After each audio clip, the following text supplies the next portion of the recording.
I'd like to discuss some of these assumptions and the problems associated with them. As I do so, I hope you'll start thinking about some of your own assumptions and how they were shaped by your backgrounds. First assumption: if a choice affects you, then you should be the one to make it. This is the only way to ensure that your preferences and interests will be most fully accounted for. It is essential for success. In America, the primary locus of choice is the individual. People must choose for themselves, sometimes sticking to their guns regardless of what other people want or recommend. It's called being true to yourself. But do all individuals benefit from taking such an approach to choice? Mark Lipper and I did a series of studies in which we sought the answer to this very question. In one study, which we ran in Japantown, San Francisco, we brought 7 to 9-year-old Anglo and Asian American children into the laboratory, and we divided them up into 3 groups. The first group came in, and they were greeted by Miss Smith, who showed them 6 big piles of anagram puzzles. The kids got to choose which pile of anagrams they would like to do, and they even got to choose which marker they would write their answers with.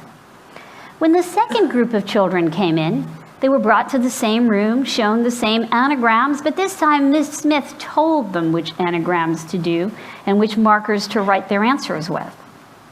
Now, when the third group came in, they were told that their anagrams and their markers had been chosen by their mothers. In reality, the kids who were told what to do, whether by Miss Smith or their mothers, were actually given the very same activity which their counterparts in the first group had freely chosen. With this procedure, we were able to ensure that the kids across the 3 groups all did the same activity, making it easier for us to compare performance. Such small differences in the way we administered the activity yielded striking differences in how well they performed.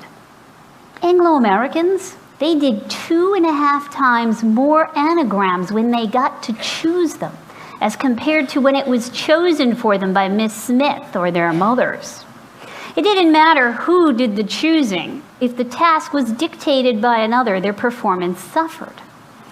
In fact, some of the kids were visibly embarrassed when they were told that their mothers had been consulted. One girl named Mary said, "You asked my mother?"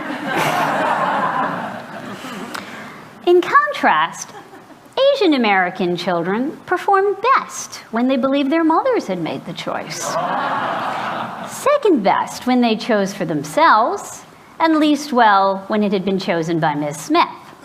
A girl named Natsumi even approached Miss Smith as she was leaving the room and tugged on her skirt and asked, "Could you please tell my mommy I did it just like she said?" The first generation children were strongly influenced by their immigrant parents' approach to choice. For them, choice was not just a way of defining and asserting their individuality, but a way to create community and harmony by deferring to the choices of people whom they trusted and respected. If they had a concept of being true to oneself, then that self most likely composed not of an individual, but of a collective. Success was just as much about pleasing key figures as it was about satisfying one's own preferences. Or you could say that the individual's preferences were shaped by the preferences of specific others. The assumption then that we do best when the individual self chooses only holds when that self is clearly divided from others.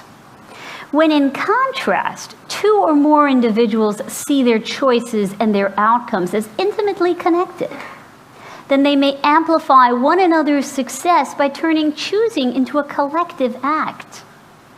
To insist that they choose independently might actually compromise both their performance and their relationships. Yet that is exactly what the American paradigm demands. It leaves little room for interdependence or an acknowledgement of individual fallibility. It requires that everyone treat choice as a private and self-defining act. People that have grown up in such a paradigm might find it motivating, but it is a mistake to assume that everyone thrives under the pressure of choosing alone. The second assumption which informs